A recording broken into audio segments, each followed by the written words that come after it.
The night skies of Velora were unlike anything seen on Earth.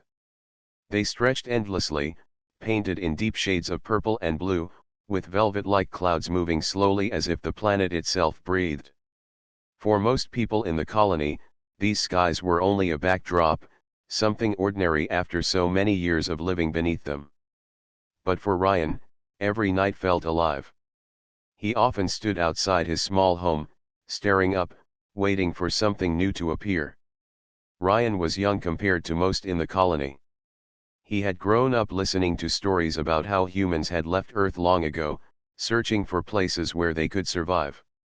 Velora had been chosen because it was calm, with breathable air and steady seasons, even if the sun rarely showed itself.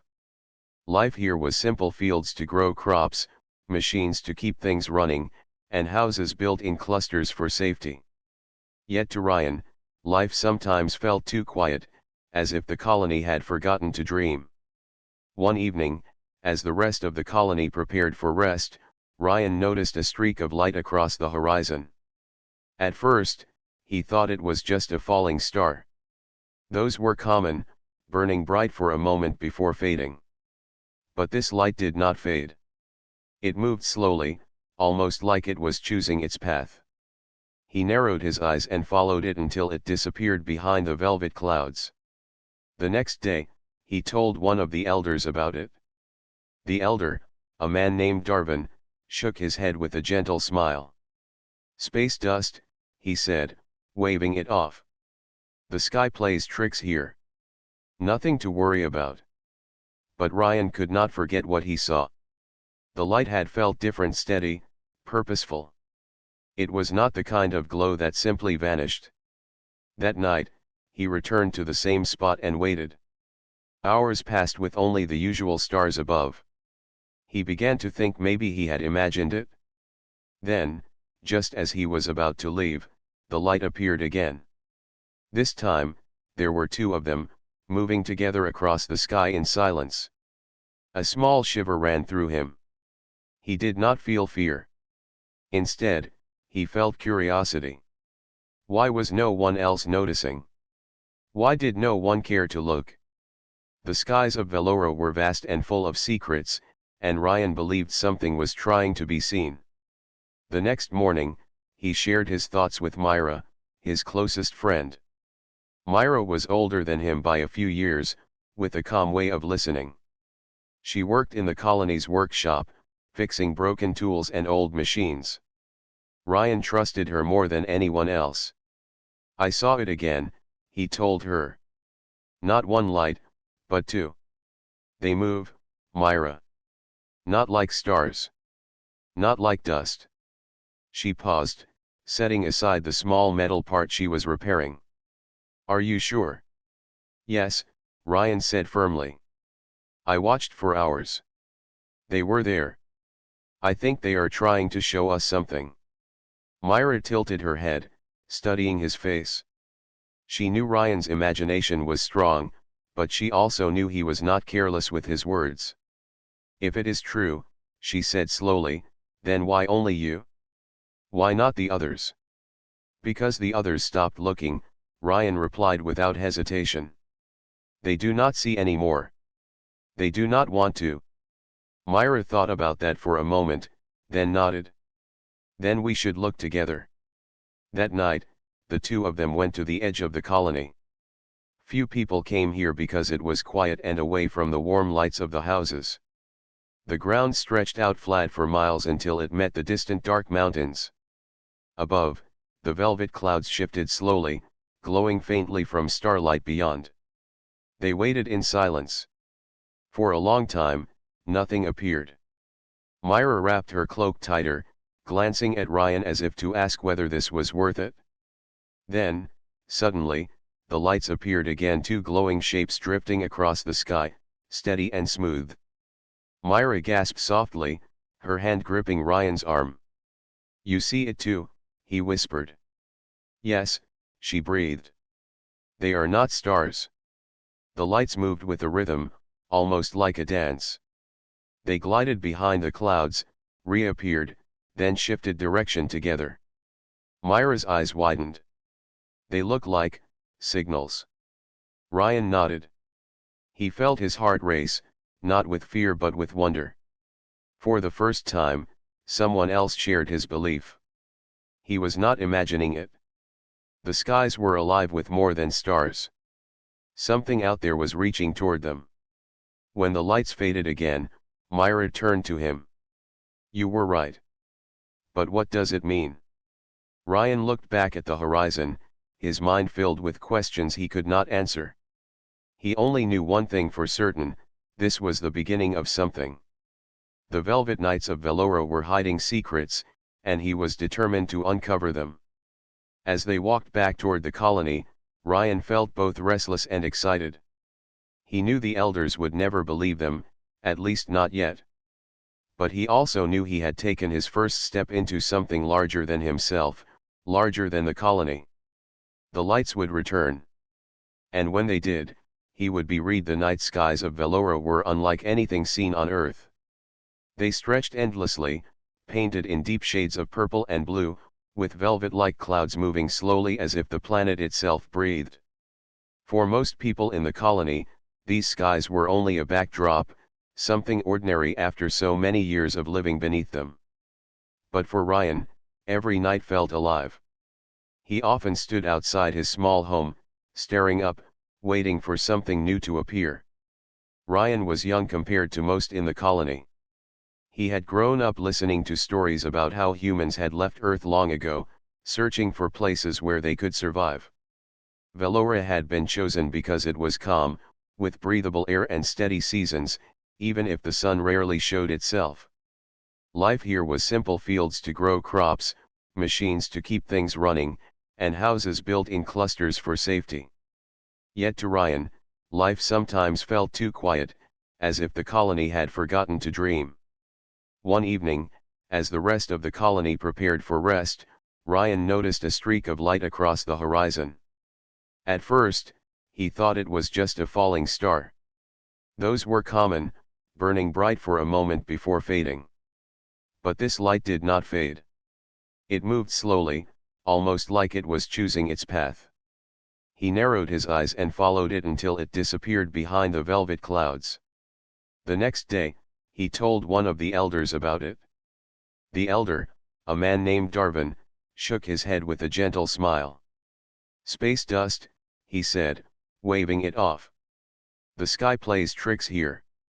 Nothing to worry about." But Ryan could not forget what he saw. The light had felt different: steady, purposeful. It was not the kind of glow that simply vanished. That night, he returned to the same spot and waited. Hours passed with only the usual stars above. He began to think maybe he had imagined it. Then, just as he was about to leave, the light appeared again.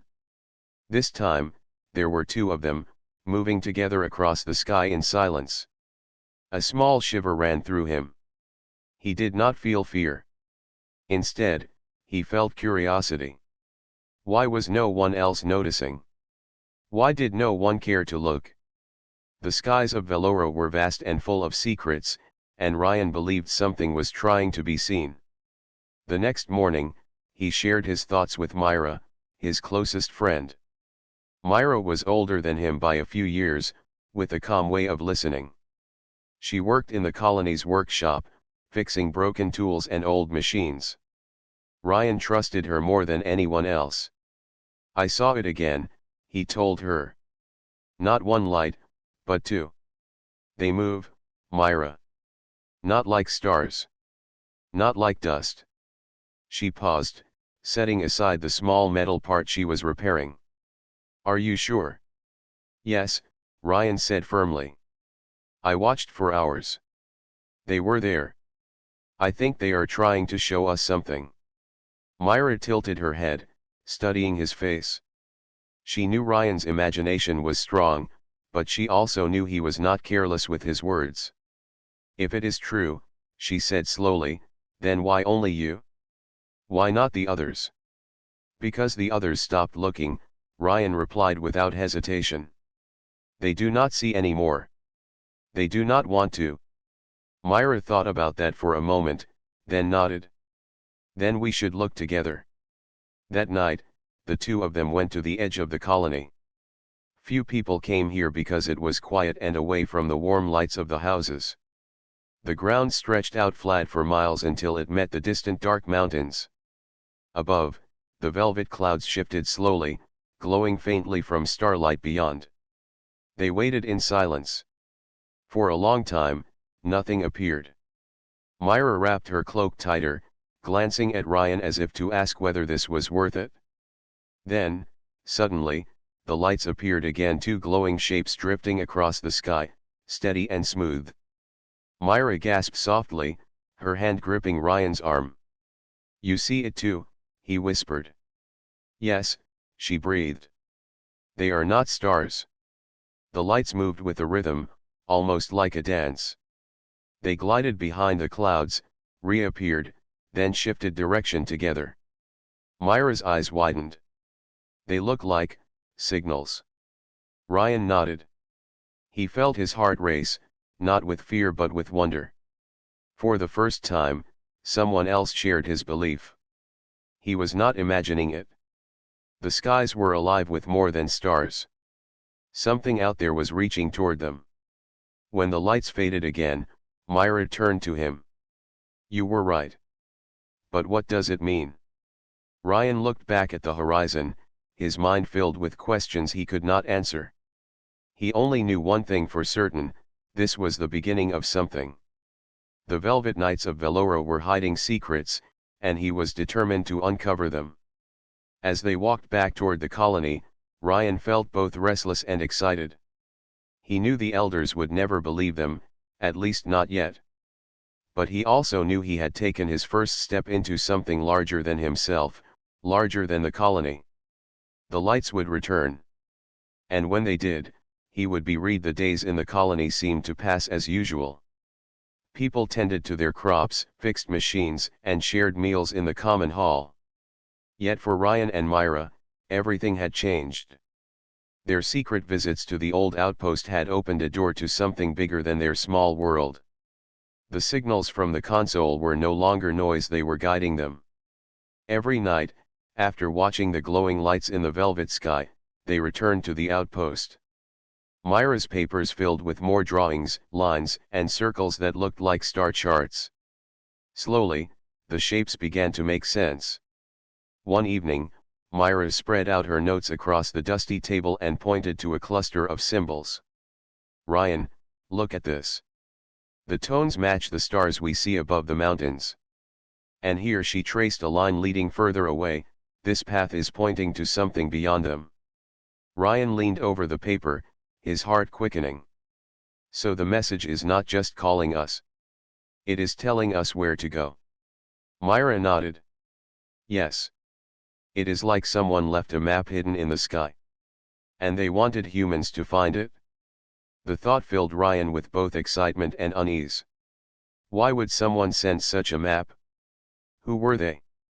And why now, after so many years of silence? But despite the questions, he felt a deep pull toward the direction Myra's map revealed. The mountains at the horizon had always been distant, almost forbidden. The colony elders warned that the land beyond was unsafe and unexplored. Few dared to travel that far. Yet Ryan could not stop thinking about what lay hidden there. That night, as he and Myra sat outside the outpost, the velvet clouds parted. The sky shimmered with deep colors, and the strange lights returned. But this time, the lights moved differently. Instead of drifting slowly, they formed a straight line across the heavens, pointing toward the very mountains Myra had drawn on her map. Myra gasped softly. "It is the same direction." Ryan's breath caught in his throat. "Then the message is clear. They want us to go there." For a long moment, neither spoke. The only sound was the faint hum of the outpost console, still whispering its tones into the dark. Finally, Myra looked at him with steady eyes. "If we do this, Ryan, we must be careful. If the elders know, they will try to stop us." "I know," Ryan replied. "But we cannot ignore this. We were meant to find it." Over the next few days, the two of them began preparing in secret. They gathered supplies, water, dried food, and small tools that might help them. Myra repaired an old portable lamp, while Ryan borrowed a compass-like device used for field work. They planned quietly, hiding their things in a small pack. At times, Ryan wondered if they were foolish. The colony had always been safe because people followed the rules, stayed close, and avoided risk. But when he looked up at the velvet sky and saw the lights forming their mysterious patterns, his doubts faded. Something greater was calling them. One evening, as Myra adjusted her notes again, she noticed something new. The signals had changed slightly. Instead of only directions, there were now pauses in the tones that seemed deliberate, almost like warnings. She frowned, tracing the gaps with her finger. "Ryan, I think they are telling us we are being watched." Ryan stiffened. "Watched? By who?" "I don't know," Myra admitted. "But look at this." The pauses come before the star path continues. It is like a sign saying, "Be careful, danger ahead." The thought sent a chill through them both. For a moment, silence filled the outpost. Then Ryan clenched his hands. "Even if we are being watched, it doesn't change the truth. The message was sent to us. Someone wanted humans to find this place. If we turn away now, we may never know why." Myra studied him, her expression thoughtful. Finally, she gave a slow nod. "Then we must trust the path, but stay cautious." That night, as they returned to the colony, the air felt different. The velvet sky seemed to hang lower, as though the clouds themselves were listening. The glowing lights did not appear, yet Ryan felt their presence, hidden somewhere behind the dark curtain of stars. Back in his small home, Ryan lay awake long after others had gone to sleep. His mind replayed the tones, the maps, the warnings. He thought about Earth, the place humans had left behind long ago. He thought about the stories of travelers and dreamers who refused to stay still. And he realized something important: this was not just about curiosity. This was about proving that humans still mattered in the wide universe. The next day, Myra met him at the edge of the colony. She carried the pack of supplies, her face calm but determined. "It is time," she said simply. Ryan looked toward the horizon. The mountains rose dark and silent against the glowing sky. Beyond them lay the hidden truth of the message, waiting to be discovered. He tightened the straps of his own pack and nodded. "Let's follow the path." Together, they set out, leaving behind the safety of the colony lights. Ahead stretched the open plains, quiet and endless under the velvet night. The whispers of the console still echoed in Ryan's ears, guiding his steps. They did not know what awaited them beyond the mountains, but they knew one thing for certain: the message was meant for them. And they were ready to uncover it. The journey toward the mountains was longer than Ryan and Myra had expected. Days passed as they walked across wide plains, carrying their small packs. The colony soon disappeared behind them, its lights fading until only the endless velvet sky remained above. The air grew cooler, and the ground beneath their feet turned rocky. At night, when they stopped to rest, the strange lights appeared again in the sky. This time, they no longer drifted randomly. They seemed to guide the travelers forward, shining above the path that stretched toward the mountains. Ryan often stared at them until sleep pulled him away, convinced that the lights were watching their every step. Finally, after days of travel, the two reached the base of the mountains. The rocks rose high, jagged, and dark, like walls guarding something hidden. Ryan felt both nervous and excited. Myra studied her map of symbols, tracing the lines with her finger. "The signals point through here," she said quietly. The climb was slow and difficult. The mountain paths twisted, and sometimes the stones crumbled under their feet.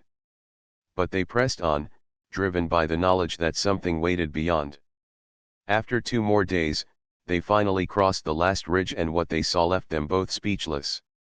Before them stretched a vast valley, silent and still, unlike anything they had ever seen. Rising from the valley floor were tall crystal towers, shining faintly even in the dim starlight.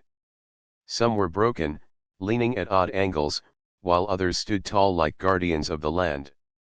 The whole place glowed softly, as if the stones themselves remembered light. Myra gasped. "It's a city," she whispered. Ryan's eyes widened as he stepped forward. The valley looked untouched by time, yet also alive, waiting. The towers seemed to hum faintly, though no wind moved through them. "It's not just a city," he said. "It's a message made solid." They descended carefully into the valley. The air felt different here, cooler, heavier, but also full of quiet energy. When they reached the nearest tower, Ryan placed his hand against its smooth surface. To his shock, the crystal lit up faintly beneath his touch, glowing like a heartbeat. Myra stepped closer and touched it as well. The glow grew brighter, sending a faint pulse through the air.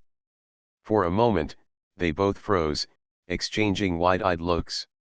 "The city responds to us," Myra said softly. They walked further, exploring the silent streets between the towers. Though no one lived here, the place did not feel empty. Instead, it felt as though it was waiting for something or someone. Everywhere they went, the crystals flickered faintly when touched, as if recognizing their presence. At the center of the valley stood the tallest tower of all, reaching high into the velvet night. Its surface shimmered faintly, reflecting the stars above. As Ryan and Myra approached, the signals from their small handheld device grew stronger, beeping in rhythm with the tones they had heard in the outpost. "This is the heart," Myra whispered. "The message begins here." They stepped inside through a wide archway. The interior was vast and hollow, its walls lined with crystals that seemed to glow from within. At the center stood a large pedestal made of stone and crystal combined. Ryan reached out and placed his hand on it. Instantly, the chamber came alive. Light filled the walls, running through the crystals like rivers of fire. Patterns spread out, rising toward the ceiling until the whole tower shone brightly. Myra covered her mouth in awe as shapes formed in the light, a map of stars, stretching across the chamber. Ryan stared in wonder. The stars shifted, forming images, ships with great sails traveling through space, landing on new worlds, leaving behind shining towers. Then the images faded, replaced by one message written in symbols and lines. Myra traced them quickly with her eyes. "It says, when humans walk this world, the beacon will awaken," she translated slowly. Ryan's chest tightened. Then this was meant for us. They knew humans would come here. The tower pulsed once more, and the star map expanded, pointing outward into deep space. The same direction the signals had always shown. Myra's voice trembled with excitement. "This city is a beacon. It has been waiting for humans to find it, to wake it. And now it is awake again." They stood in silence, staring at the glowing patterns above.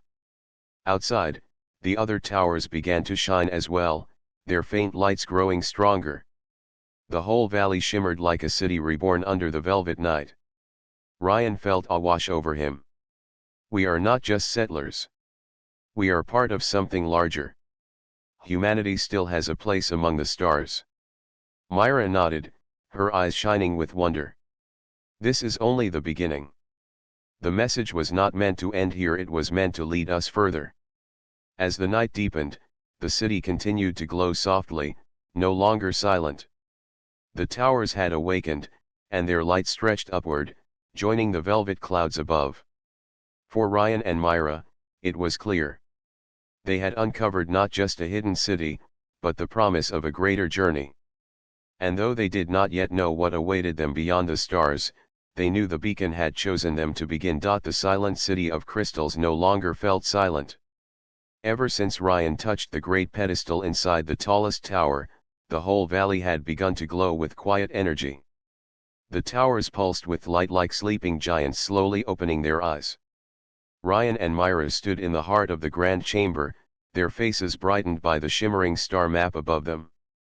The images had shown travelers from the past, beings who had built the city and left it behind as a beacon.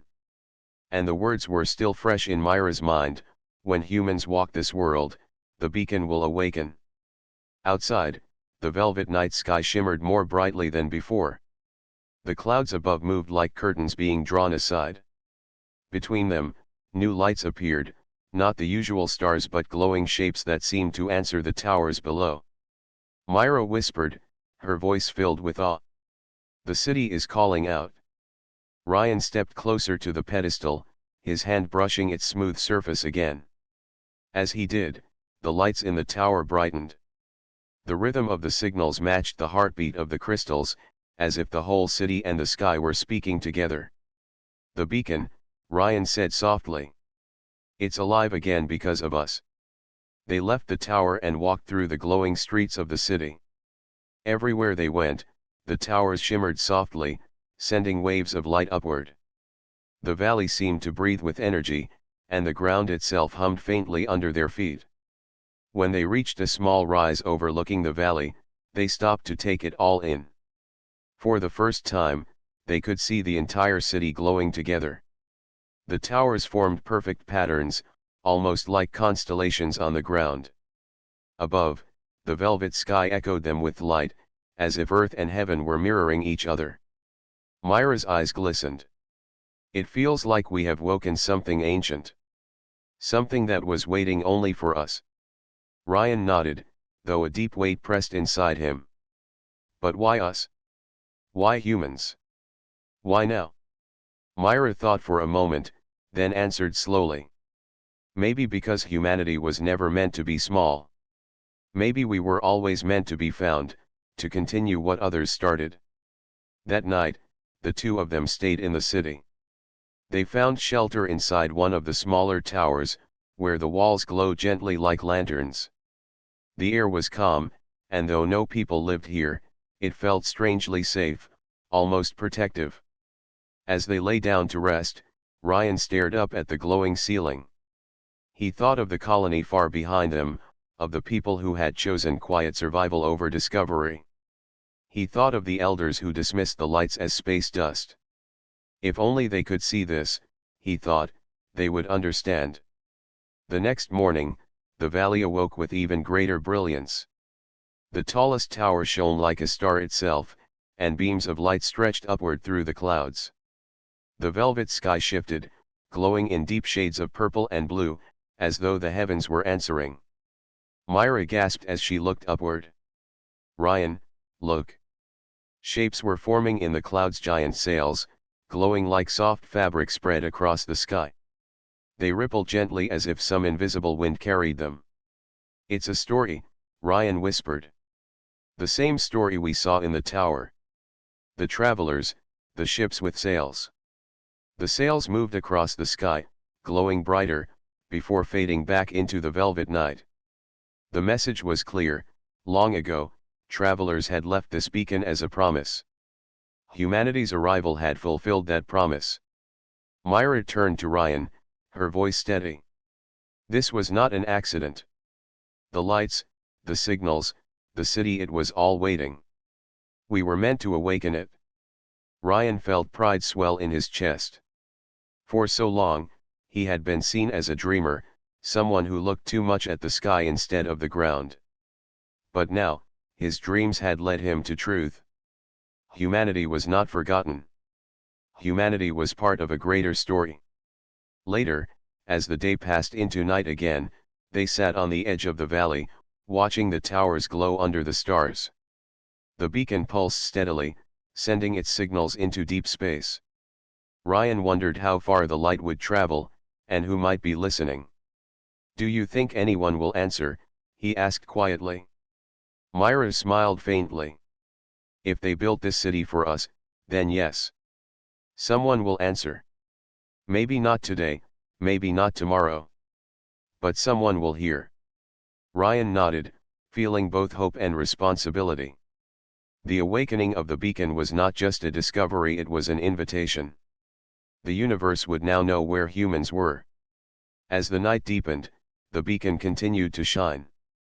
The velvet clouds above parted again, and this time, a faint echo seemed to return, a ripple of light across the stars, as though something far away had stirred. Ryan's eyes widened. "Myra, did you see that?" She nodded slowly, her gaze fixed on the sky. "Yes. The message has been received." Together, they stood in the glowing valley, their hearts filled with wonder and quiet courage. The beacon was awake, and its light stretched into the endless universe. For Ryan and Myra, the silent city was no longer silent. It had spoken, and now, the stars had begun to answer. For 2 days and nights, Ryan and Myra stayed in the Valley of Towers. The city no longer felt forgotten. Its crystals glowed warmly, like lanterns lit to guide travelers. The great pedestal inside the tallest tower pulsed with steady light, sending signals upward into the endless sky. Ryan often stood at the center of the valley, staring upward, imagining the light rushing across the stars. Somewhere, far away, someone might be watching the beacon awaken after centuries of silence. The thought filled him with both wonder and responsibility. But as much as the valley called to them, they knew they could not remain there forever. The colony lay far behind, filled with people who still believed the skies above were ordinary. They deserved to know the truth. "It is time to go back," Myra said one evening as the towers shimmered around them. "If we return with nothing, they will not believe us. But if we show them the light, they will have no choice." Ryan agreed, though leaving felt difficult. The valley had become more than a discovery, it felt like a promise, a reminder that humans were not forgotten. Still, he knew Myra was right. The colony needed to see. The next morning, they began their journey back. The mountains seemed less heavy this time, almost welcoming, as if the land itself approved of what they had done. At night, the velvet sky still shimmered with guiding lights, though now the patterns felt different. The signals no longer whispered of secrecy, instead, they shone proudly, as though the sky itself carried the beacon's message forward. When the two finally reached the plains again, the colony's faint lights appeared on the horizon. For the first time, Ryan saw them not as safety, but as a place that had been blind for too long. He felt a quiet eagerness in his chest.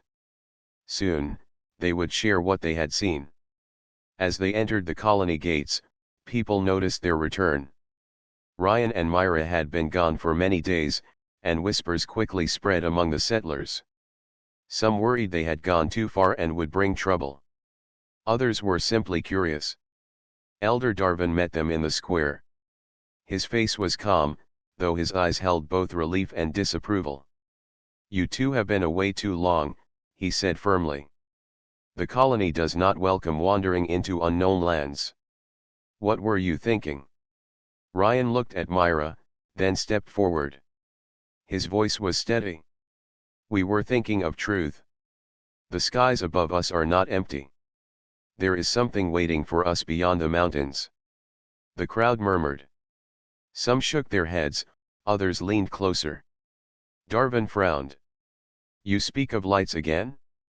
We have told you they are only tricks of the sky." Myra stepped forward this time, her voice calm but clear. "No. We found a city. A valley filled with towers of crystal. When we touched them, they came alive. They are not tricks. They are a beacon, waiting for us." Laughter rippled through some of the crowd, but others fell silent, uncertain. Darwin shook his head. "Stories. You bring stories when we need hard work and food." Just as Ryan opened his mouth to argue, something happened above them. The velvet clouds parted, and the night sky shimmered brighter than ever. Beams of light stretched across the heavens, forming patterns that mirrored the towers Ryan and Myra had seen. The whole colony gasped as glowing sails unfolded in the sky, just as they had in the valley. The laughter stopped. Silence fell. Even Elder Darwin stared upward, his mouth slightly open. Ryan spoke softly, his words carrying in the quiet. "This is the truth. The beacon has awakened, and the skies answer it. The colonists watched in awe as the lights moved gracefully across the heavens, then faded into the stars. When silence returned, no one doubted any longer. Elder Darwin's face softened, though his voice was heavy with thought. If what you say is true, then this changes everything. Myra nodded. Yes. We are not just settlers trying to survive.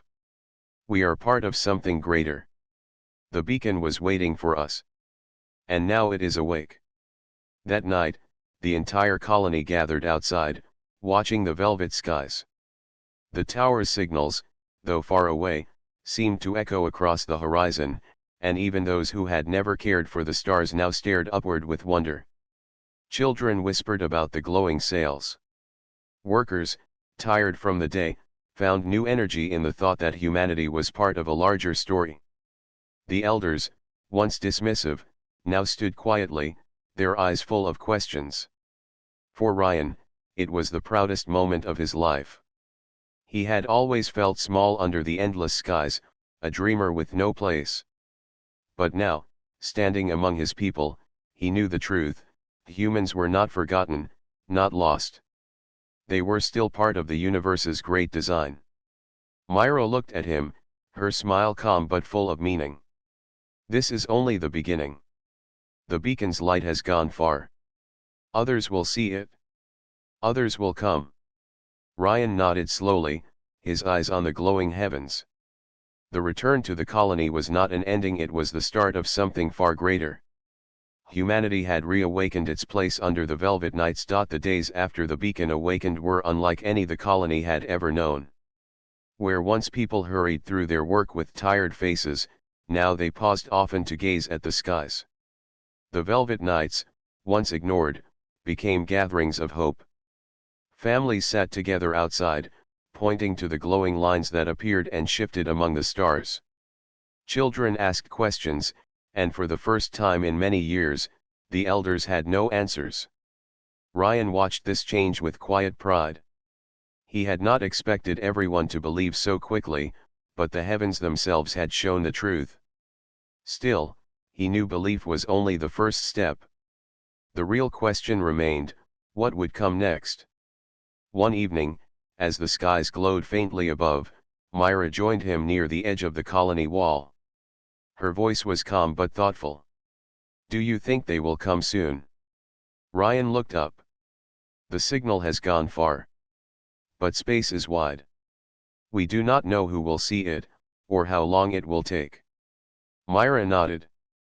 But someone will see. That much is certain. Ryan remained silent for a moment, then said softly, yes. Someone will see. And when they do, they will know we are still here. The colony council met soon after. Elder Darwin called the settlers together in the central hall. His face was serious, but his tone carried new respect for Ryan and Myra. We cannot deny what we have all seen, he said. The skies are alive, and our young ones have awakened something powerful. We must decide what this means for us. Voices rose at once. Some were fearful. What if strangers come, and they are not kind? Others were hopeful. What if they bring knowledge, tools, and friendship? Darwin raised his hand. We do not know yet. But we cannot hide from the truth. Our world has changed. All eyes turned to Ryan and Myra. The two stood together, their presence steady. Ryan spoke first. The beacon is not a danger. It is a promise. Long ago, someone built it for us. It waited for centuries, and now it is awake again. We must not fear it.